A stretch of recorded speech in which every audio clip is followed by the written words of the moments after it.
लड़के लोग थे जिन्होंने बोला कि लड़की है प्लीज जाने दो, ये सब मत करो। फिर ये सब कहा सुनी में जहाँ हमको टाइम मिला हम लोग वापस गाड़ी में बैठ गए और गाड़ी लॉक करके फिर फटाफट वहाँ से निकलने लगे घर की तरफ। घर से और थोड़ा ही आगे भरतपुर पुलिस स्टेशन है। तो गुरवंश ने बोला जब हम बाहर हैं और हमारे पास एक गाड़ी का रजिस्ट्रेशन नंबर था तो हमने बोला हम कंप्लेंट करते हुए फिर घर वापस जाएंगे। भरतपुर पुलिस स्टेशन हम पहुंचे और जब हम अंदर घुसे उसके स्टेशन के तो पूरा पुलिस स्टेशन खाली था। बस रिसेप्शन पे एक लेडी बैठे हुए थे अपने नाइटी में, यूनिफॉर्म में नहीं थे। तो मैंने उनसे पूछा कि यहाँ पे ऑफिसर इंचार्ज कौन है, उन्होंने बोला वही है। फिर मैंने उनको एक FIR लिखने के लिए बोला, उनको मैंने एक्सप्लेन किया पूरा इंसिडेंट जो भी हुआ। उन्होंने कोई मुझे ध्यान नहीं दिया और फिर मुझे उनको फिर से रिपीट करना पड़ा कि ये ऐसा ऐसे हुआ है। उन्होंने बोला कि तुम्हें ज़्यादा ही प्रॉब्लम है तो जाके मेडिकल करवा के लेके आओ। मैं बोला हम मेडिकल खुद से हमें कहीं कुछ नहीं कराना है, हम वापस घर जाएंगे, हमें आप बस FIR लिखिए देन हम वहाँ से चलते बनेंगे। उन्होंने फिर भी कुछ एक्शन नहीं लिया और बोला जाके आप लोग चुप करके बैठ जाओ, हमारा पेट्रोल व्हीकल वापस आएगा, हमारे सीनियर ऑफिसर्स आएंगे, आप वहीं बात करना। कुछ आधे घंटे या 40 मिनट में वो पेट्रोल व्हीकल वापस आई जिसमें से और 2 फीमेल ऑफिसर्स और 3 मेल ऑफिसर्स आए। और फिर उन लेडी ने उन सबको बताया कि मेरा गुरवंश वहाँ पे उनको चीख चिल्ला रहे हैं और उनके साथ मिसबिहेव कर रहे हैं। हमने फिर से वापस रिपीट किया कि हमें बस FIR लिख के वहाँ से निकलना है।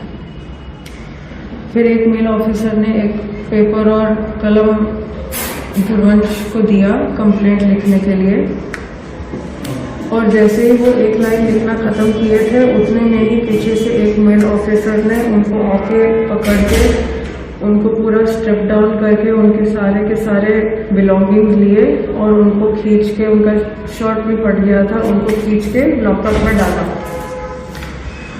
जब लॉकअप में डाला तो फिर मैं उनको बहुत ही ज़ोर से बोली कि आप ये नहीं कर सकते हैं और ये इलीगल है क्योंकि वो मिलिट्री आर्मी में है और आप उनको सेल में नहीं, कस्टडी में नहीं ले सकते हैं। और मैंने उनको एक्सप्लेन और आइडेंटिटी करवाया कि मैं एक लॉयर हूँ और मैं समझ रही हूँ कि आप ये जो कर रहे हैं क्रिमिनल है, आप नहीं कर सकते इसको। फिर वो मुझे अब्यूज़ करना शुरू किए, one of the female officers Odia में कि तू आम कौन बेसी बतेबू, और फिर बहुत सारे अब्यूजेस दिए उन्होंने। मैंने फिर अपना फ़ोन निकाला और फिर मैं उनको रिकॉर्ड करने लगी कि आप क्यों नहीं लिख रहे हैं मेरा FIR, प्लीज़ बताएं। मुझे रीज़न नहीं पता है अभी भी, मैं जो सोच पा रही हूँ मेरा उनको इतना बोलना और उनको रिकॉर्ड करना उनको शायद गुस्सा दिलाए और इसलिए उतने में ही एक फीमेल ऑफिसर ने आके मुझे बाल पकड़ते हुए खींचा। जब खींचा उतने में और एक लेडी ने उनको ज्वाइन करते हुए मुझे थप्पड़ मारा और नीचे गिराया और फिर 3 लेडी ऑफिसर्स मेरा बाल खींचते हुए घसीट के मुझे ले जा बेसी बतेबू और फिर बहुत सारे अब्यूजेस दिए उन्होंने। मैंने फिर अपना फ़ोन निकाला और फिर मैं उनको रिकॉर्ड करने लगी कि आप क्यों नहीं लिख रहे हैं मेरा FIR, प्लीज़ बताएं। मुझे रीज़न नहीं पता है अभी भी, मैं जो सोच पा रही हूँ मेरा उनको इतना बोलना और उनको रिकॉर्ड करना उनको शायद गुस्सा दिलाए और इसलिए उतने में ही एक फीमेल ऑफिसर ने आके मुझे बाल पकड़ते हुए खींचा। जब खींचा उतने में और एक लेडी ने उनको ज्वाइन करते हुए मुझे थप्पड़ मारा और नीचे गिराया और फिर 3 लेडी ऑफिसर्स मेरा बाल खींचते हुए घसीट के मुझे ले जा रहे थे। तब तक एक कॉरिडोर में थे तो मैं जितना भी स्ट्रगल कर पाई उनसे बचने के लिए दीवार पकड़ के उनको फाइट करते जो मुझे दिख रहा था, उनके हाथ पैर, मैं स्ट्रगल और फाइट करने की कोशिश कर रही थी। उतने में एक लेडी ऑफिसर ने मेरा गला दबाने की कोशिश की तो मैंने उनके हाथ पे बहुत ज़ोर से बाइट किया कि मुझे छोड़िए, आप नहीं कर सकते ये सब। फिर कंटिन्यूसली 20-30 मिनट्स तक मैं स्क्रीन करती रही फॉर हेल्प। कॉरिडोर के एंड में देखा तो एक मेल ऑफिसर आर्म्स क्रॉस करके खड़े होकर बस देख रहे थे। कुछ मिनट तक मैं सर हेल्प चिल्लाती रही, वो बस स्टेयर कर रहे थे और अपने लेडी ऑफिसर्स को बोले ତାକୁ ଭିତରେ लेके जा से पार्टी करुची बाहर के सुनी दो। तो फिर वो मुझे और खींचने लगे और ये सुनते हैं कि वो रूम में लेके जाएंगे मुझे, मैं और हाइपर हुई और मैं और चिल्लाने लगी। उन्होंने मेरा जैकेट रिमूव किया और उसी जैकेट से मेरे हाथ पीछे बांधे और एक लेडी ऑफिसर के स्कार्फ से मेरा पैर बांधा और फिर मुझे लेके रूम में जब डाला, 2 मेल ऑफिसर मेरे हाथ पे और एक ऑफिसर मेरे पैर पे अपना वेट देके खड़े हो गए ताकि मैं मूवमेंट ना करूं, और एक फीमेल ऑफिसर मुझे कंटिन्यूसली फेस पे किक करती रही, बॉडी पे मारती रही। और फिर वहाँ पे मुझे उन्होंने कुछ देर छोड़ दिया था, करीबन 15-20 मिनट, और मैं चिल्ला ही रही थी कंटिन्यूसली तब तक। फिर 6 बज गए होंगे क्योंकि मुझे पता था कि 6 बजे उनके आईआईसी ने आना था। तो आईआईसी फिर रूम एंटर करते हैं और वो वापस 3 लेडी ऑफिसर्स एंटर करते हैं मुझे, और फिर वापस मुझे पीट रहे थे। और फिर आईआईसी ने मुझे चिल्ला के बोला कि काहे कि इतने पार्टी मुंडो करो तो रिकॉर्ड नीची। देन मैंने उनको बताया कि अगर आप यहाँ पे सीनियर हैं और अभी आए हैं, ऐसा ऐसा हुआ है। फिर उन्होंने आके भी मुझे एक फेस पे लात मारा और एक लेडी ऑफिसर ने मेरा पैंट पुल डाउन किया और वो आईआईसी ने अपना शर्ट रिमूव कर टेक आउट करके अपना पैंट नीचे करके अपना प्राइवेट पार्ट निकाल के मेरे मुंह के सामने हिला के बोला कि तू कहते थोड़ा नेबू की चुप हो। फिर उसके बाद ये एक्शन लेके I had lost all hope कि मारा पेटी तो हो रहा है, अब ये नहीं हो सकता मेरे साथ। तो मैंने अपना फेस ग्राउंड में ही ऐसे अंदर दबा दिया था और फिर मैं बस प्लीज प्लीज प्लीज नो चिल्ला रही थी, नो प्लीज नो चिल्ला रही थी।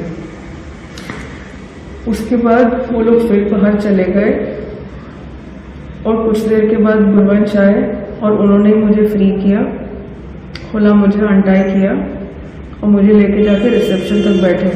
तब तक एसीपी भी आ चुके थे उस पुलिस स्टेशन में। फिर हम उनके रूम के अंदर जाके उनको बताने की कोशिश की कि ऐसा ऐसा हुआ है। उन्होंने भी हमको डांट के और हमें ही गलत बता के बाहर बैठने को बोला। फिर अराउंड 8 o'clock जब मेरी तबीयत मुझे बिल्कुल नहीं ठीक लग रही थी, मुझे नॉशियस और चक्कर फील हो रहा था, मैंने उनको बोला मैं मेडिकल जाना चाहूँगी, मेरे साथ बहुत ब्रूटैलिटी हुई है, मुझे बहुत चोट लगी है, मुझे हॉस्पिटल जाना है। तो बहुत बार बोलने के बाद उन्होंने अपने पुलिस व्हीकल में मुझे गुरवंश, 2 मेल ऑफिसर्स और 3 फीमेल ऑफिसर्स के साथ सम हॉस्पिटल भेजा, जहाँ पे मेरा मेडिकल होना शुरू हो गया। मैडम आपको वहाँ से जेल भेज दी मेडिकल से मैं वापस मेडिकल सम में मैं कुछ 5-6 घंटे रही होंगी, जहाँ पे उन्होंने स्लोली पहले ऑर्थो आए, गायने आए, न्यूरो आए, जनरल मेडिसिन आए, आके मेरे को चेक किया। मेरा जॉ टूटा हुआ था, डांट टूटा हुआ था, तो एक मैक्सियोफेशियोलॉजिस्ट ने भी आके मुझे चेक किया। धीरे धीरे अपने फाइंडिंग्स और रिव्यूज लिखे कि सीटी चाहिए होगा, एक्सरे चाहिए होगा। वापस 5 PM को वापस भरतपुर पुलिस स्टेशन पहुंचे होंगे हम। फिर वहाँ पे वो लोग अपने पेपर वर्क कर रहे थे और बोला कि हम मेरे अगेंस्ट FIR है कि मैंने पुलिस स्टेशन आके पुलिस ऑफिशियल्स के साथ बीटिंग किया है, उनको अब्यूज किया है फिजिकली, और उसी के लिए मेरे अगेंस्ट FIR है। फिर अराउंड 8 PM एक पुलिस वैन में लेके मुझे बोला कि बस कुछ पेपर वर्क है, आपको ले जा रहे हैं। अभी तक भी मुझे नहीं बताया गया कि मैं प्रिजन जा रही हूँ, मेरे खिलाफ FIR है, मेरे खिलाफ कोई चार्जशीट है। ड्यूटी माने जो सेना के अधिकारी हैं उनको जो सम्मान मिलना चाहिए, पुलिस वाले वो दे नहीं रहे हैं, और क्या क्या घटना हो उसके बारे में थोड़ा डिटेल में बताएंगे। जैसे ये तो जो इंसिडेंट हुआ है 15 तारीख को, ये निंदनीय काम है पुलिस का। ये स्पेशली वो पुलिस स्टेशन में जितने भी उस टाइम में ड्यूटी में थे, उन्होंने इलीगल काम किया है। उनको मालूम है कि एक आर्मी अफसर को अरेस्ट कर नहीं सकते, फिर भी उन्होंने लॉकअप में डाल दिया। उनको मालूम है कि अगर पुलिस स्टेशन में कोई हेल्प के लिए आ रहा है, उनको हेल्प करना चाहिए, उन्होंने हेल्प नहीं किया। हेल्प नहीं करके उनको अच्छी तरह पिटाई किया, लॉकअप में डाला और उन्हीं का नाम पे केस बना के जेल में डाल दिया। ये इससे और खराब काम क्या हो सकता है। ये एक निंदनीय काम है और इससे तो हमको लज्जा लगता है कि पुलिस ऐसे काम कर सकती है। तो क्योंकि 5 पुलिस वालों को सस्पेंड कर दिया गया, आप सेटिस्फाई नहीं? 5 पुलिस वालों को सस्पेंड किया है, लेकिन उन्होंने जो हेइनस क्राइम किया है, हेइनस क्राइम बिल्कुल ये तो क्रिमिनल से भी ऊपर है, क्योंकि जो रक्षक है वो भक्षक बन गया। तो इसलिए उनका अगेंस्ट में सिर्फ सस्पेंशन नहीं है, अभी उनका सर्विसेज को टर्मिनेशन करना जरूरी है और उन्होंने जो क्राइम किया है they have to face the law और उनको जेल जाना जरूरी है। ये हमारा सरकार से मांग रहेगा। सर, आपके लड़की को निचला कोर्ट में नहीं मिला और उसको जो जो कंडीशन था वैसे कंडीशन में उनको जेल जाना पड़ा और हाई कोर्ट को और नेशनल ह्यूमन राइट कमीशन को इसमें हस्तक्षेप करना पड़ा। ये हमारा हाई कोर्ट में जब हम गए, ऑनरेबल जस्टिस उन्होंने पॉइंट आउट किया कि लोअर जज को ये सोचना चाहिए कि जब punishment is less than 7 years, उस टाइम में bail is right, jail is exception. तो उन्होंने डिस्ट्रिक्ट जुडिशियर को इंस्ट्रक्शन दिया है कि लोअर ऑफिसर्स को, जुडिशियल ऑफिसर्स को ये ट्रेनिंग दिया जाए। और जजेस ने राइटली पॉइंट आउट किया है कि ये पुलिस ने सीरियसली ये जो काम किया है ये बिल्कुल निंदनीय है। उन्होंने अनकंडीशनल बेल दिया है और हम जुडिशरी को धन्यवाद देते हैं, स्पेशली हाई कोर्ट को, जो हमारा फंडामेंटल राइट को प्रोटेक्ट किया है और हमारा लिबर्टी को प्रोटेक्ट किया है। So higher judiciary basically the High Court जजेस को हम धन्यवाद देते हैं। सर, आप जस्टिस के लिए काफी आपको लड़ना पड़ा, हाई कोर्ट गए और कमिश्नर ऑफिस घेराव किए, तब जाके आपको कुछ जस्टिस मिला है। लेकिन आम आदमी होगा तो पुलिस से ऐसा कैसा व्यवहार उसको मिलेगा? यही हमारा सरकार से और पुलिस हायर अप से दरखास्त रहेगा, हाथ जोड़ के विनम्र से रहेगा कि लोअर पुलिस को ट्रेनिंग कराइए, इनको सेंसिटाइज कराइए, ताकि उनको बोलिए कि ये आपका रिस्पॉन्सिबिलिटी है कि आप लोगों को जो आ रहे हैं उनको देखभाल करें, ना कि आप अथॉरिटी से उनको मारपीट करें और इस टाइप का करें। ये ट्रेनिंग की जरूरत है और ये केस में अगर एक एग्जाम्पल बन जाता है, उनको जेल जाना पड़ता है, तो बाकी जितने पुलिस है उनको ये एक एग्जाम्पल से समझ में आएगा और इस टाइप का हरकत कोई करेगा नहीं। आप अभी क्या डिमांड करते हैं? हम डिमांड वही करते हैं कि इनको पहले सर्विस से टर्मिनेशन किया जाए और देन इनको जेल में भेजा जाए for the crime they have done.